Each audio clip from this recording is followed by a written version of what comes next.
Avis vascular centre మన దేశంలోనే the best varicose vein hospital. అంటే ఇంటర్వ్యూలో ఏమడిగారు మీకు ఏమైనా గుర్తుందా?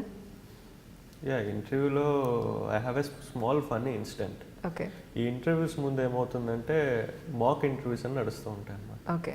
నేను హైదరాబాద్లో ఒక మాక్ ఇంటర్వ్యూకి వెళ్ళాను. నేను గుంటూరు జిల్లా నుంచి చెందినవాడిని. సో ఆ ఇంటర్వ్యూ అంతా ఏం జరిగిందంటే, గుంటూరు జిల్లా టొబాకోకు ఫేమస్ కదా. సో మరి టొబాకో అంటే ఈ సిగరెట్ తాగడం కరెక్ట్ అంటావా రాంగ్ అంటావా అని అడిగారు. నేను రాంగ్ అని చెప్పాను. వాళ్ళు కరెక్టే, అది నా హక్కు, it's my way of expressing అంటారు ఇంటర్వ్యూ చేసేవాళ్ళు. సో ఒక హాఫ్ అన్ అవర్ నా ఇంటర్వ్యూ అంతా సిగరెట్ తాగచ్చా తాగకూడదా అనే దాని మీదే జరిగిందనమాట. నాకు అర్థమైపోయింది ఇంటర్వ్యూ బాగా జరగలేదు అని చెప్పేసి. ఈవెన్ ఇంటర్వ్యూ చేసే వాళ్ళు కూడా they were not that satisfied. ఎందుకంటే 30 minutes కేవలం సిగరెట్ మీదే ఇంటర్వ్యూ జరిగింది. నేను అయిపోయిన తర్వాత రేపు ఇంటర్వ్యూ అనగా ఈరోజు సాయంత్రం వెంకటేశ్వర స్వామికి దండం పెట్టుకున్నాను. స్వామి ఇంటర్వ్యూలో ఏ క్వశ్చన్ అయినా అడగమండి, సమాధానం చెప్తాను, ఈ సిగరెట్ ఈ టొబాకో విషయం మాత్రం వద్దు అని చెప్పేసి దండం పెట్టుకున్నాను. పాపం అది రాత్రి 10ంటికి పెట్టుకునేసరికి వెంకటేశ్వర స్వామి నిద్రపోయే టైం కదా, ఆయన ఎలా విన్నారో ఏంటో. నెక్స్ట్ డే మార్నింగ్ వెళ్ళంగానే ఇంటర్వ్యూ వాడు yes Krishna please come in sit అన్నారు. థ్యాంక్ యూ అండి, నువ్వు ఏ జిల్లాకి చెందినవాడుగా అన్నారు. ఓకే. నాకు ఎందుకో డౌట్ వచ్చింది. సో గుంటూరు జిల్లా సార్ అన్నా. గుంటూరు జిల్లా దేనికి ఫేమస్ అన్నారు. అదేంటి వెంకటేశ్వర స్వామి నిన్నే కదా కోరుకుంది, ఈ రోజు ఏంటి ఇట్లా అడుగుతున్నారని చెప్పేసి. సార్ గుంటూరు జిల్లా మిర్చికి బాగా ఫేమస్ సార్, రెడ్ చిల్లీస్కి బాగా ఫేమస్ అని చెప్పారు. ఓకే. కొంచెం వెటకారంగా చూశాడు. అంటే he came to know that నాకు టొబాకో అని చెప్పడం ఇష్టం లేదని చెప్పి ఆయనకు అర్థమైంది. ఆయన నాకన్నా సీనియర్ కదా. సో లేదు గుంటూరు వేరే దానికి ఫేమస్, అదేంటో చెప్పు అన్నారు. ఓకే. సో ఇంకా నా నోట్ నుంచి టొబాకో అన్న మాట వాళ్ళు విందామని డిసైడ్ అయిపోయారు. ఇంకా నేనేం చేసేది లేదని చెప్పి sir Guntur is also famous for tobacco అన్నా. రైట్. మరి ఫస్ట్ టొబాకో నాకు చెప్పలేదు అన్నారు. అంటే ఇప్పుడు నేను దీన్ని కవర్ చేయాలి.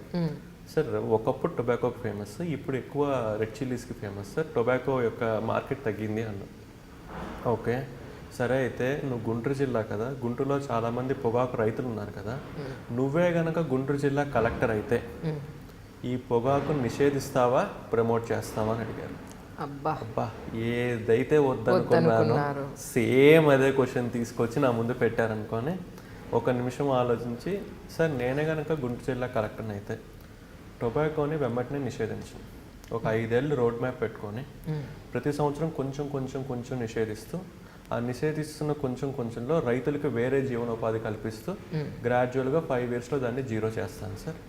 అండ్ అదే టైంలో పొగాకు తాగే వాళ్ళకు కూడా రీహాబిలిటేషన్ ప్రొవైడ్ చేస్తూ ఉంటాను. ఈ రెండింటిని ప్యారలల్గా తీసుకువెళ్తే కనుక మనం దాన్ని సస్టైనబుల్గా చేయొచ్చు.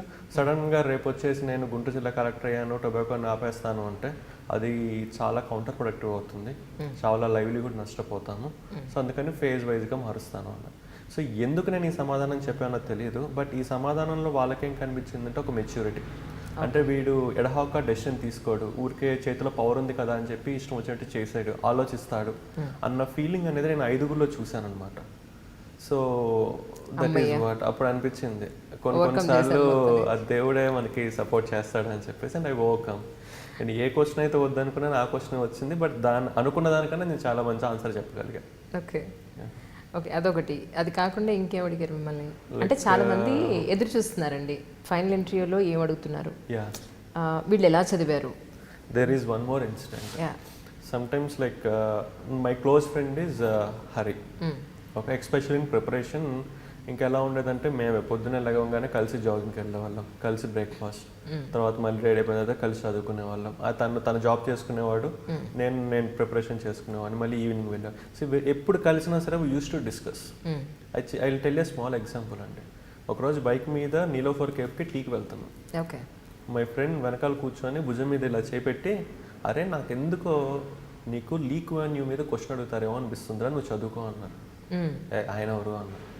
మొన్న చనిపోయారు కదా సింగపూర్ ఫార్మర్ ప్రైమ్ మినిస్టర్, నువ్వు చదువుకోరా, నాకు ఎందుకో తెలియదు అనిపిస్తుంది అన్నారు. నాకేంటంటే ఒకటి తెలియంది ఏదైనా విషయం నేను ఈరోజు కనుక వింటే ఈవినింగ్ వెళ్ళి నోట్స్ రాసుకుంటాను. Okay. So I will make a notes of the entire thing. So ఆ రోజు నైట్ 11 గంటల వెళ్ళి లీక్ న్యూ మీద ఒక నోట్స్ రాసుకున్నాను. ఓకే. సో ఇంటర్వ్యూ అంతా అయిపోయి లాస్ట్లో ఒక బాగా సీనియర్ అతను, ఒక 75 years ఉంటాయి, అతను, mister Krishna I'm going to ask you the toughest question, if you know tell us, if you doesn't know keep quiet and go. So అప్పటిదాకా బాగా ఇంటర్వ్యూ చేశాను అన్న ఒక ఫీలింగ్ వల్ల ఆయన ఎప్పుడైతే వచ్చేసి నేను టఫెస్ట్ క్వశ్చన్ అడుగుతున్నా అన్నారో సడన్గా ఆ కాన్ఫిడెన్స్ అంతా లోక్ అయిపోయి was waiting what is the question, okay, who is Lee Kuan Yew అన్నారు. Was shocked. మీ ఫ్రెండ్తో షేర్ చేసుకున్నారా ఇది? Yeah. So Lee Kuan is the former premier of Singapore sir.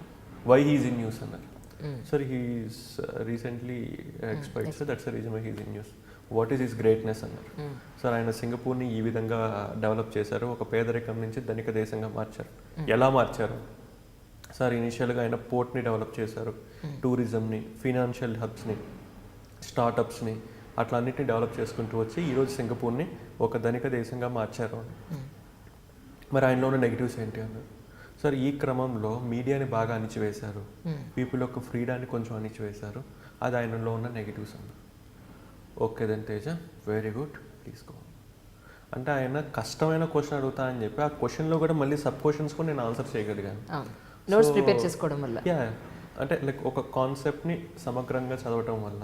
So I was very happy. బయటకు రాగానే మా friend నాతో పాటే ఉన్నారు. సో అతనికి చెప్పానమాట, సో ఇలా జరిగిందని. And I called my mom and told that I'm going to be in service.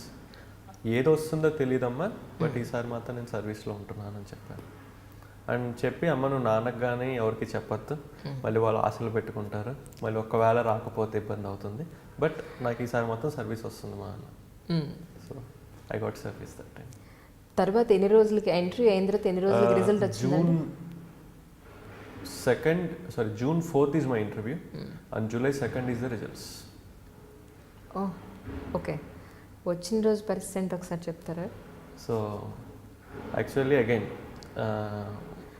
ముందు రోజు న్యూస్ ఇచ్చారనమాట, రేపు రిజల్ట్స్ వస్తున్నాయి, రేపు 4 రిజల్ట్స్ వస్తాయని చెప్పేసి. ఇంకా నేను మా ఫ్రెండ్ కొంచెం ఏమవుతుంది అనుకుంటే వాడు అన్నాడు, అరే ఒక పని చేద్దాంరా, మన ఇద్దరం కలిసి సినిమాకి వెళ్దాము. ఓకే, సినిమా మధ్యలో ఉన్నప్పుడు రిజల్ట్స్ వస్తాయి, సో దట్ ఏదైతే అది అయింది అన్న. ఓకే. సో నేను వాడు జీవీకేకి వచ్చి బండి పెట్టేసి సినిమా టికెట్ పెట్టడానికి ఇట్లా పెట్టాము. ఓకే. అండ్ మా ఫ్రెండ్ ఒకడు ఫోన్ చేసి అరే నీ బండి నాకు ఇచ్చేయాలి అన్నాడు. వాడు ఆ మాట ఎందుకు అన్నాడంటే నాకు వాడికి ఒక పందెం ఉంది, నాకు 100 లోపల ర్యాంక్ వస్తే నా బుల్లెట్ వాడికి ఇచ్చేస్తానని చెప్పేసి. అయ్యో, ఓకే. సో అదేం పందెంగా సారండి, అతను మీకు ఇచ్చేది పోయి మీరు ఇచ్చేస్తారు. యాక్చువల్లీ నా మీద నాకు నమ్మకం లేనప్పుడు వాడికి ఉండేదండి. ఓకే. ఒకరోజు బైక్ మీద వెళ్తున్నప్పుడు నేను ఏమవుతుందో అని అంటే నీకు ఈసారి 100 లోపల వస్తుందని అన్నాడు. నాకు నా మీద నమ్మకం లేదురా, 100 లోపల వస్తుందంటే నాకుందిరా నీకు 100 లోపల వస్తుంది. అట్లా డిస్కషన్ అయ్యి పందెమా అన్నాడు. పందెం అన్నాడు. ఏంటి అన్నాడు. ఈ బండి అన్నాడు. ఓకే అన్నాడు. సో వాడు ఆ రోజు ఫోన్ చేసి అరే నీ బైక్ నాకు ఇవ్వాలి అన్నాడు.